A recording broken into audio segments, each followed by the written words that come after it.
Neste Não aos 7 tenho Francisco Assis, eurodeputado socialista, Lídia Pereira, eurodeputada do PSD. Juntam-se em direto a partir de Bruxelas. Boa tarde a ambos. Francisco Assis, deixe-me começar por si. Hoje, na intervenção que fez a partir de Kiev para o Parlamento Europeu, Volodymyr Zelensky pediu datas concretas de uma adesão, da Ucrânia à União Europeia. 2027, Francisco Assis, é uma data execuível para a adesão da Ucrânia à União Europeia? Muito boa tarde, é com muito gosto que aqui estou neste programa e a debater com a minha colega Lídia Pereira. Eu creio que nós não estamos ainda em condições de nos comprometermos com uma data. Eu compreendo em absoluto a preocupação de Zelensky e o repto que ele hoje lançou no discurso, aliás, notável que proferiu perante o Parlamento Europeu, a partir de Kiev, em relação a determinarmos uma data para a integração da Ucrânia na União Europeia. Nós assumimos já que o futuro da Ucrânia passa pela sua inclusão na União Europeia. E temos dado prioridade a isso. Agora, evidentemente, é necessário um amplo processo negocial. O pior que poderia acontecer era uma má integração da Ucrânia na União Europeia, que essa fosse uma integração falhada, quer do ponto de vista da Ucrânia, quer do ponto de vista da União Europeia, porque isso geraria uma decepção junto do povo ucraniano e geraria também uma grande decepção na generalidade dos povos europeus. E por isso creio que temos que fazer isto com a devida ponderação e com o devido cuidado. O que tem que ser definido neste momento é o seguinte: nós estamos a apoiar a Ucrânia. No momento determinante da guerra que estão, infelizmente, a travar com a Rússia, nós temos vindo a apoiar a Ucrânia. Quando os americanos começaram a hesitar, a tergiversar, os europeus reforçaram o seu apoio à Ucrânia. Esse foi o sinal que hoje, inequivocamente, foi dado. Mesmo em relação ao desalinhamento do primeiro-ministro húngaro, Viktor Orbán, na maior parte dos países europeus, e o presidente do Conselho Europeu foi muito claro nas declarações que fez ontem. Nós tivemos uma posição forte, uma posição clara, dizendo não há que haver hesitações, nós temos que apoiar em absoluto a Ucrânia, porque o que está aqui em causa é algo de muito importante, não apenas para a Ucrânia, e não apenas até para a Europa, mas para o mundo em geral, e por isso mesmo nós creio que temos respondido cabalmente, nós europeus, a esta questão ucraniana. Agora, assumimos aqui um compromisso de uma data, parecer-me algo precipitado, embora, repita, compreenda que haja da parte do presidente ucraniano esse tipo de preocupação. Lídia Pereira, deixa-me colocar-lhe a mesma questão. 2027 é uma data, 2027, perdão, é uma data execuível para a Ucrânia aderir à União Europeia? Boa noite, João, e boa noite também ao Francisco. É uma data do calendário interno que Volodymyr Zelensky propõe. Eu creio que é importante haver aqui um horizonte temporal, mas creio que também não podemos negligenciar o caminho que vários outros países têm feito para a adesão à União Europeia. E estou-me a referir em particular aos Balcãs Ocidentais, para os quais nós temos também que dar uma resposta, porque estamos a falar, em alguns casos, em países que estão há décadas à porta de entrada da União Europeia. E, portanto, eu creio que é muito importante a União Europeia passar a ser um Estado-membro da União Europeia, e creio que é importante, uma vez mais, ter esse horizonte, mas deixar aqui também uma palavra de prioridade aos países que têm estado às portas da União Europeia e para quem também tem as suas aspirações. E o facto, por exemplo, da Macedónia do Norte, um exemplo muito concreto, que há 20 anos espera a entrada na União Europeia, que alterou o nome do país na Constituição para poder estar em condições de aceitação pela Grécia. Portanto, também temos que ter alguma sensibilidade e, do ponto de vista geopolítico, é muito relevante a entrada destes países também na União Europeia. Portanto, eu creio que é positivo termos um horizonte, 2027, um calendário interno que Volodymyr Zelensky definiu. Creio que têm sido passos dados nesse sentido, das reformas que a União Europeia tem pedido a um país que está em guerra e, portanto, saudá-los também por esse compromisso.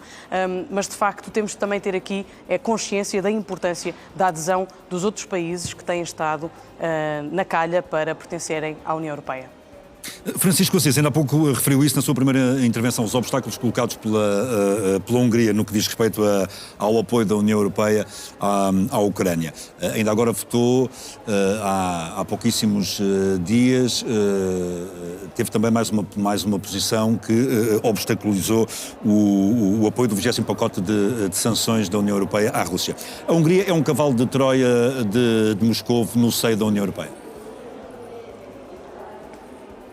no fundo, poderemos dizer que tem funcionado dessa maneira. Orbán, de facto, representa hoje uma determinada linha de orientação política de fundo contrária aos valores fundadores e orientadores da União Europeia. Ele próprio fala de uma democracia iliberal, seja lá o que isso for, uma democracia, quando se torna iliberal, rapidamente deixa de ser uma democracia. Veremos como é que vão correr as eleições daqui a alguns poucos meses na Hungria para verificarmos o grau de democraticidade ainda do Estado húngaro. Mas, na verdade, representa um caminho que é um caminho que conflitua com a orientação geral da União Europeia. Isso tem sido um problema, e um problema grave, que se junta agora também a Eslováquia com um comportamento idêntico ao comportamento do governo húngaro. Mas o que importa salientar é que tem havido uma grande preocupação por parte da generalidade dos países europeus, com governos diferentes, com tradições políticas diversas, mas têm confluído numa posição muito firme de apoio à Ucrânia, precisamente porque se considera que este apoio à Ucrânia é o apoio a um determinado modelo de organização internacional, assente na prevalência do direito sobre a força, na medida em que isso é possível. Sabemos que isso em absoluto nunca foi alcançado, mas num certo direito sobre a força, e sobretudo na questão da Ucrânia, que é um país que faz parte do continente europeu, tem que ver também como uma opção de fundo da Ucrânia pela sua participação no projeto europeu.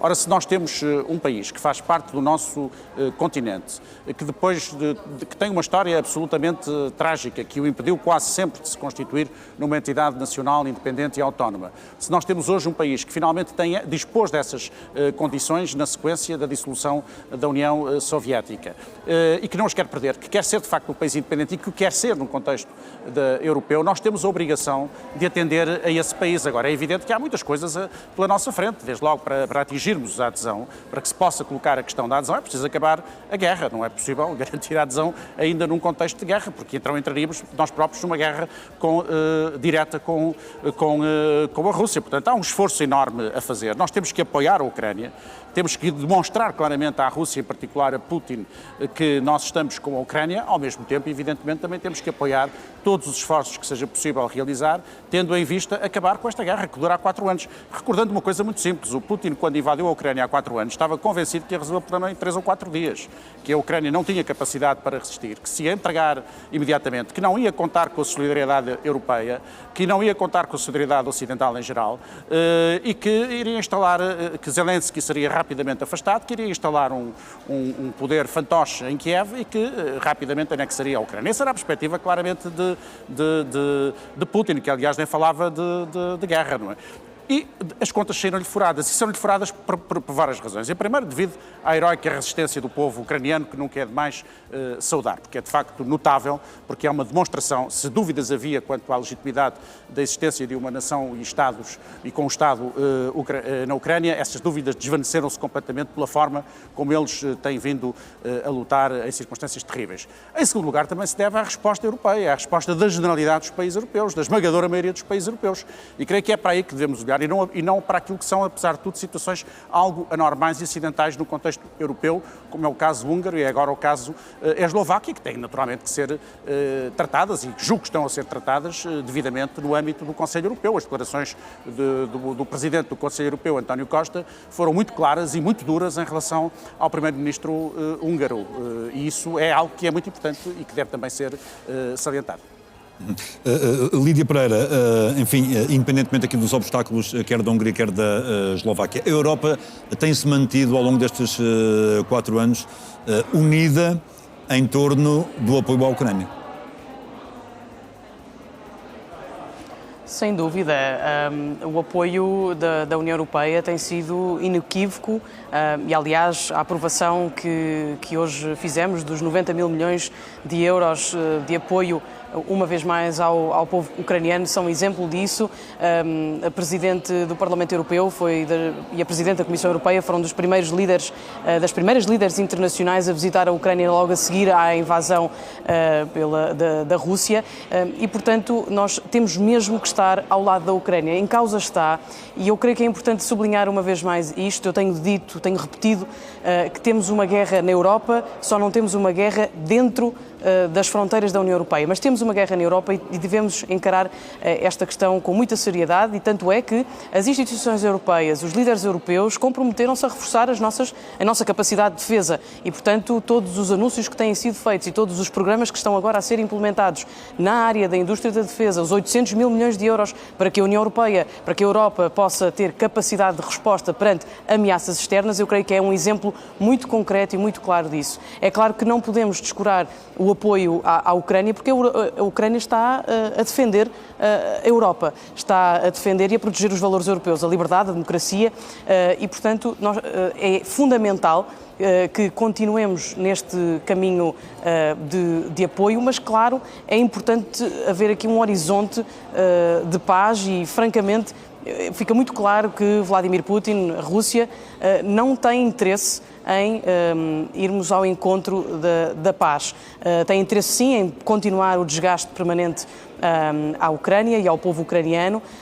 Infelizmente, muitas vezes tem havido aqui, da parte dos Estados Unidos, uma posição algo errática, umas vezes mais próxima da União Europeia para se resolver, da União Europeia e da Europa, incluindo aqui também o Reino Unido, para se resolver a paz na Ucrânia, outras vezes mais distante, mas creio que a nossa luta, a luta do povo ucraniano, é a luta do povo europeu, e a Ucrânia faz parte da União Europeia, e essa é uma das grandes derrotas de Vladimir Putin. Vladimir Putin tinha uma estratégia que era, como o Francisco acabou de dizer, invadir a Ucrânia em poucos dias, e falhou clamorosamente, tanto é que estamos a falar já em 4 anos de guerra, assinalamos hoje esses 4 anos, e depois falhou também na tentativa de distanciar a Ucrânia da União Europeia. E ainda hoje, nesta conversa, estamos a falar sobre a adesão da Ucrânia à União Europeia. Portanto, eu creio que há vários pontos de uma falha muito significativa nos objetivos de Vladimir Putin, e estamos hoje mais próximos de ter a Ucrânia dentro da União Europeia, e, portanto, o compromisso da União Europeia tem que ser continuar a apoiar o povo ucraniano na busca pela liberdade, pela democracia e pela paz. Francisco Assis, diga uma coisa, nós há pouco ouvimos aqui declarações em direto do Presidente do Conselho Europeu a partir de Kiev a dizer que a primeira tranche do empréstimo dos 90 mil milhões poderá chegar à Ucrânia ainda em março. Admite que de facto isso seja possível, até depois também da aprovação nesse sentido do Parlamento Europeu? Bom, se o Presidente do Conselho Europeu disse, certamente é porque é possível. Ele terá mais informação do que eu em relação a isso. Eu acredito que seja possível. Isso é absolutamente prioritário. Neste momento, essa é a questão vital, mais até do que as sanções, que também temos vindo a reforçar, é o apoio financeiro à Ucrânia. E isso foi desbloqueado no Parlamento Europeu por uma larguíssima maioria, que é outra coisa que também aqui convém salientar. Quando se fala de uma crise na Europa e de um afastamento entre os partidos verdadeiramente europeístas, que apesar das suas diferenças de orientação doutrinária, convergem também nessa adesão ao modelo de uma Europa mais unida, de uma Europa mais forte e, por isso, com uma maior capacidade de ter intervenção ativa no mundo. Quando se fala dessa crise, hoje a resposta foi dada. A generalidade, todos esses partidos estiveram unidos. Quem votou contra foi essencialmente uma extrema-esquerda, aliás, um lamentável discurso feito pelo líder da extrema-direita dos patriotas europeus, ou um dos líderes, e hipotético candidato, provável até candidato à presidência da República Francesa, que fez um discurso que me fez lembrar claramente a França de Vichy, por oposição à França do general de Gaulle, e foram esses, e residualmente alguma extrema-esquerda, porque também muitos deputados dos partidos situados à esquerda do SD votaram connosco favoravelmente. Portanto, houve uma maioria muito alargada, à direita e à esquerda, de todos aqueles que se reconhecem nos valores democrático-liberais, que votaram a favor deste apoio e votaram convictamente. E é esse trabalho que temos vindo a fazer, é um trabalho que também passa por uma grande explicação junto dos povos europeus do que isto significa, porque os ucranianos são hoje os grandes sacrificados de tudo isto. todo e qualquer sacrifício que nós façamos é sempre muito pequeno diante do enorme sacrifício que os ucranianos estão a fazer desde a invasão russa. Mas é preciso explicar isto, é preciso que as pessoas percebam o significado real disto tudo.